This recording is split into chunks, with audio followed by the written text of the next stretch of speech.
بسم اللہ الرحمن الرحیم۔ آج کے آپ کے اس کوچنگ کلاس میں جنگ یمامہ پڑھتے ہیں۔ جنگ یمامہ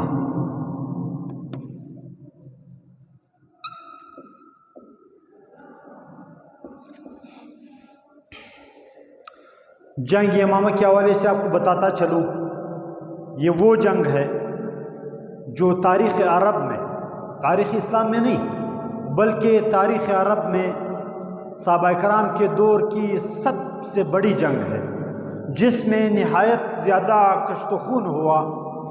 اس کا پس منظر بتاتا چلوں، حضور صلی اللہ علیہ وسلم کے وصال کے بعد مختلف فتنے اٹھے، مختلف فتنے ابھرنا شروع ہوئے۔ اس میں سب سے بڑا فتنہ وہ جھوٹے مدعیان نبوت کا تھا، یعنی لوگوں نے نبوت کے جھوٹے دعوے کرنا شروع کیے۔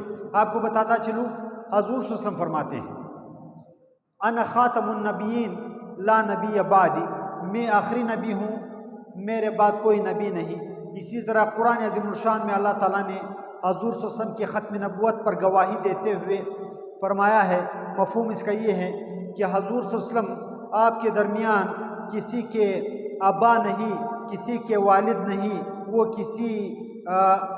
وہ اولاد نرینہ نہیں رکھتے، مگر وہ خاتم النبیین ہیں، وہ خاتم النبیین ہے۔ حضور صلی اللہ علیہ وسلم دوسری جگہ فرماتے ہیں، سن لو میں خاتم النبیین ہوں، البتہ میرے بعد 30 نبی آئیں گے جو سب کے سب کذاب ہوں گے، جو سب کے سب جھوٹے ہوں گے۔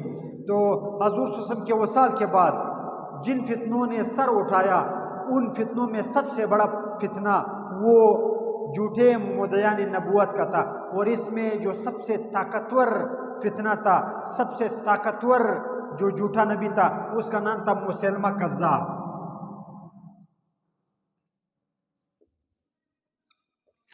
مسیلمہ کذاب نے نبوت کا جھوٹا دعویٰ کیا، اور عرب کے جو سبرب، جو مضافاتی علاقے تھے، جو دیہاتی علاقے تھے، جو اعراب تھے، جو گاؤں والے تھے، انہوں نے دڑا دڑ ارتداد شروع کیا اور اس کو تسلیم کرنا شروع کیا، اور اس کا لشکر اسٹیمیٹ کے مطابق 1 لاکھ تک پہنچا، 1 لاکھ تک پہنچا۔ حضرت صدیق اکبر رضی اللہ تعالیٰ عنہ کا دور ہے، خلافت کا آغاز ہوا ہے، حضور صلی اللہ علیہ وسلم کا حال ہی میں وصال ہوا ہے اور خلافت کے ابتدائی دن ہے، لیکن اس فتنے سے نمٹنا جو ہے وہ لازم ہے۔ اس لیے صدیق اکبر نے اعلان کیا کہ کوئی مدینہ میں نہ رہے، سب کے سب نکل جائیں، سب کے سب یمامہ کے لیے نکل جائیں۔ یمامہ، سب کے سب یمامہ کے لیے نکل جائے، حتیٰ یہاں تک کہ مدینہ میں پرندے آ کر ہماری بوٹیاں نوچ لیں، ہماری ہڈیاں کھا جائیں، لیکن پھر بھی نکلنا ہے، اور اس فتنے کی سرکوبی کرنا جو ہے وہ مقصود ہے۔ تو اس نسبت کے لیے صحابہ کرام کی ایک بڑی جماعت، صحابہ کرام کی ایک بڑی جماعت وہ یمامہ کی طرف نکلی، اور اس کے سپہ سالار جو ہیں، چھوٹی چھوٹی جماعتیں پہلے بھی نکالی گئی، لیکن آخری میں ایک بہت بڑی جماعت نکلی، اور اس کے سپہ سالار خالد سیف اللہ کو بنایا گیا۔ خالد سیف اللہ یہ وہ صحابی ہیں جن کو غزوہ موطا کے موقع پر حضور صلی اللہ علیہ وسلم نے سیف من سیوف اللہ، یعنی اللہ کی تلواروں میں ایک تلوار قرار دیا تھا، کہ خالد اللہ کی تلواروں میں ایک تلوار ہے۔ تو جنگ یمامہ کے موقع پر بھی سپہ سالاری خالد بن ولید کو دی گئی، اور تقریباً 60,000 کے لشکر کے ساتھ، 60,000 کے لشکر کے ساتھ 12,000 کے صحابہ کرام نے جو ہے وہ مقابلہ کیا۔ 60,000 کا لشکر، بعض روایات میں 1 لاکھ کا لشکر، 60,000 یا 1 لاکھ کے لشکر کے ساتھ صحابہ کرام جو ہے ان کی مٹبھیڑ ہوئی، ان کا دو بدو مقابلہ ہوا، اور یہ مقابلہ نہایت سخت تھا۔ جنگ یمامہ وہ جنگ ہے جس میں صرف حفاظ کرام جو قرآن عظیم الشان کے حافظ تھے، 700 حفاظ کرام نے شہادت نوش فرمائی، 700 صحابہ کرام نے ختم نبوت کے لیے اپنے گردنیں کٹائی، اور اس بات پر مہر تصدیق ثبت کی کہ جب بھی ختم نبوت کا مسئلہ پیدا ہوگا تو مسلمان جو ہے وہ پھر پیچھے نہیں رہ سکتا۔ تو اس نسبت کے لیے 1200 صحابہ کرام، 700 حفاظ کرام شہید ہوئے، جبکہ مکمل کیجوالٹی جو صحابہ کرام کی طرف سے تھی وہ 1200 صحابہ کرام جو ہے، اس میں بدری صحابہ بھی شامل تھے، وہ شہید ہوئے۔ علاوہ ازیں اس میں بڑے بڑے اکابر صحابہ کرام نے جو ہے وہ شہادت نوش فرمائی۔ اس میں حضرت عمر رضی اللہ تعالیٰ عنہ کے بھائی زید بن خطاب رضی اللہ تعالیٰ عنہ یہ بھی شہید ہوئے۔ جب ان کی اطلاع مدینہ پہنچی تو حضرت عمر رضی اللہ تعالیٰ عنہ کے بیٹے بھی اس جنگ میں شامل تھے، عبداللہ بن عمر، جب انہوں نے اپنے والد کو بتایا کہ تایا جان شہید ہو چکے ہیں تو عمر رضی اللہ تعالیٰ عنہ رونے لگے اور کہا کہ بھائی شہادت میں مجھ سے نمبر لے گیا ہے، بھائی شہادت کا درجہ مجھ سے پہلے پا گیا ہے، اور کتنی عظیم شہادت ہے جو حضور صلی اللہ علیہ وسلم کے ختم نبوت کے صدقے جو ہے وہ دی جا رہی ہے۔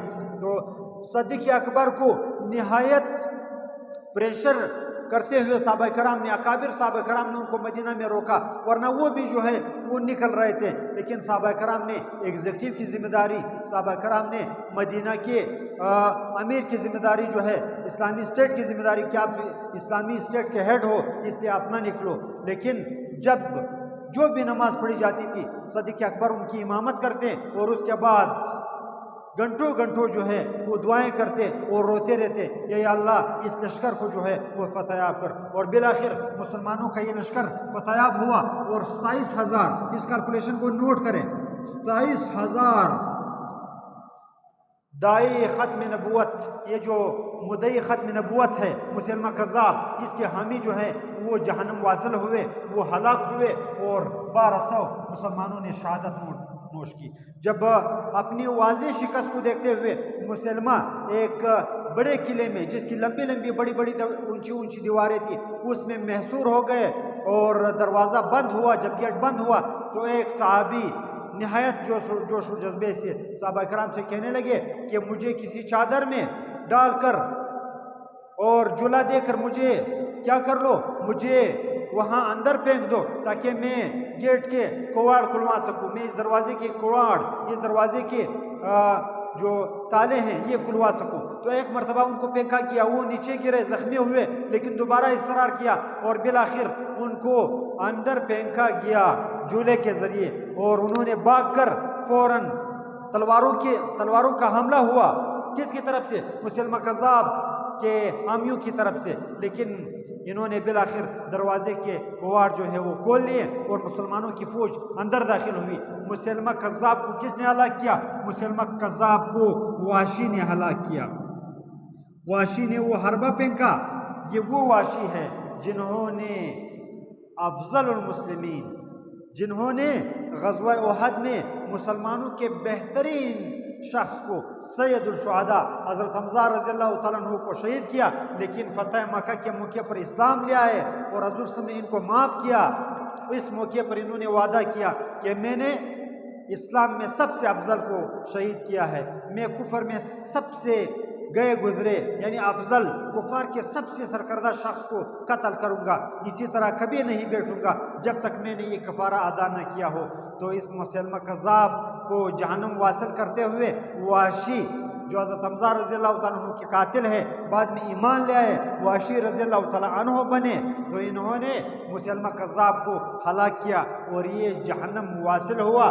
مسلمہ کذاب کے اس فتنے سے نمٹنے کے بعد جزیرۃ العرب میں لوگوں کو یہ بات کمپلیٹلی سمجھ آ گئی کہ یہاں پر صرف اسلام جو ہے وہ پنپ سکتا ہے، اسلام یہاں پر گرو کر سکتا ہے، یہاں پر نہ شرک، نہ ارتداد اور نہ جھوٹا نبی جو ہے وہ کبھی بھی یہاں پر گرو نہیں کر سکتا۔ اس کے بعد جزیرۃ العرب سے ہمیشہ کے لیے جو ہے وہ جھوٹے نبیوں کا خاتمہ کر دیا گیا۔ یہ وہ جنگ یمامہ ہے کہ اس میں صحابہ کرام اتنے جذبے سے لڑے، اتنے جوش سے لڑے کہ ان کا یہ جوش تاریخ اسلام میں اورینٹلسٹ جو مغربی ماہرین ہے شرقی علوم کے، ان کو اورینٹلسٹ کہا جاتا ہے، ان اورینٹلسٹ نے لکھا ہے کہ اسلام نے یہاں پر دنیا کو اپنا اصل چہرہ دکھایا کہ جب بھی اسلام کو مشکل درپیش ہوگی، جب بھی اسلام مشکل میں آئے گا تو اسلام کے جو فالورز ہیں، اسلام کے جو بیٹے ہیں، وہ اس طرح کا کردار ادا کریں گے جس طرح کا کردار انہوں نے یمامہ میں جو ہے ادا کیا تھا۔ تو ایک مرتبہ پھر آپ اسٹیمیٹ دیکھیں، جنگ یمامہ کون سی جنگ ہے؟ جنگ یمامہ وہ جنگ ہے جو جھوٹے مدعی نبوت کے خلاف لڑی گئی۔ کس کے دور میں؟ حضرت صدیق اکبر کے دور میں۔ کمانڈر ان چیف کون تھے مسلم آرمی کے؟ خالد سیف اللہ کمانڈ کر رہے تھے۔ کفار کے سرکردہ شخص کون تھے؟ کفار کے سرکردہ شخص مسلمہ کذاب تھے جنہوں نے نبوت کا جھوٹا دعویٰ کیا تھا۔ اس کے فالورز کتنے تھے؟ اس کے فالورز 60,000 تا 1 لاکھ تھے، یہ اسٹیمیٹ ہے۔ مسلمانوں کی فوج کی تعداد کتنی تھی؟ مسلمانوں کی فوج کی تعداد 12,000 تھی، 12,000 پر مشتمل تھے۔ اور اس جنگ میں کتنے حفاظ کرام شہید ہوئے؟ 700 حفاظ کرام نے شہادت نوش فرمائی، اور اس جنگ میں مکمل 1200 صحابہ کرام جو ہے وہ شہید ہوئے۔ اس میں 700 حفاظ کرام تھے، جبکہ باقی صحابہ 500، یہ ہوئے 1200۔ 27,000 کفار کو جو ہے وہ شکست دی گئی۔ بالآخر مسلمہ محصور ہوا، مسلمانوں نے کواڑ کھلوائے، دروازے کھلوائے، اور اس طرح وحشی کے حربے سے ایک حربہ پھینکنا جانتے تھے، اس حربے سے ہمیشہ کے لیے یہ شخص، یہ جھوٹا مدعی نبوت، یہ جہنم واصل ہوا۔ یہ وہ جنگ ہے جن کو اورینٹلسٹ بھی سرخ سلام کرتے ہیں اور اسلام کی تاریخ کا سب سے بڑا جنگ سمجھتے ہیں۔ لیکن اس سے پہلے آپ دیکھیں کہ تاریخ عرب میں رسول اللہ صلی اللہ علیہ وسلم حال ہی میں فوت ہوئے ہیں۔ رسول اللہ صلی اللہ علیہ وسلم کے تمام غزوات کی تاریخ میں، تمام سریات کی تاریخ میں وہ 200 کم 60 صحابہ کرام شہید ہوئے ہیں، جبکہ 700 کم 60 کفار ہلاک ہوئے ہیں۔ آپ اس اسٹیمیٹ کو دیکھیں اور آپ اس اسٹیمیٹ کو دیکھیں کہ یہ وہ جنگ ہے عرب کی سرزمین پر جس میں نہایت زیادہ کشت و خون ہوا۔ مسئلہ کیا درپیش تھا؟ مسئلہ ختم نبوت کا درپیش تھا۔ تو جب بھی ختم نبوت پر کوئی آنچ آئے گی تو مسلمان آرام سے نہیں بیٹھیں گے، بلکہ مسلمان جوش و جذبے سے اٹھیں گے، جس طرح مسلمان برصغیر میں اٹھے مرزا غلام محمد قادیانی کے خلاف۔ انہوں نے ایجیٹیشن کی اور ہمیشہ کے لیے برصغیر سے اس کو پریس کیا، اس کو پنپنے نہیں دیا، اور آج تک جو ہے وہ مرزا غلام محمد قادیانی کے جو فالورز ہیں، جو قادیانی ہیں، وہ پنپ نہیں سکتے، وہ برصغیر میں، وہ ہندوستان و پاکستان و بنگلہ دیش میں وہ گرو نہیں کر سکتے۔ تو یہ وہ جنگ ہے جس کے حوالے سے زیادہ فیڈ بیک آ رہی تھی کہ جنگ یمامہ پر ایک لیکچر ہونا چاہیے۔ یہ جنگ یمامہ وہ جنگ ہے، یہ تاریخ خلفاء میں صدیق اکبر کے دور کی سب سے بڑی جنگ ہے، جس میں ایک بہت بڑا ٹارگٹ مسلمانوں نے اچیو کیا، اور اس طرح ختم نبوت کے لیے پہلی آواز تھی جس کی گواہی صدیق اکبر نے دی۔ اور صدیق اکبر نے یہاں تک کہا کہ اگر آپ دیکھ لو کہ مدینہ میں پرندے ہمارا گوشت نوچ رہے ہیں، جب تک آپ اس ٹاسک سے، اس ویژن سے، اس مشن سے فارغ نہ ہو، اس وقت کبھی بھی، اس وقت تک آپ نے خالد سیف اللہ، آپ نے پھر مدینے کا رخ نہیں کرنا۔ اور خالد سیف اللہ اس کمانڈ پر پورا اترے اور مسلمہ کذاب کا خاتمہ کر کے پھر انہوں نے مدینہ میں قدم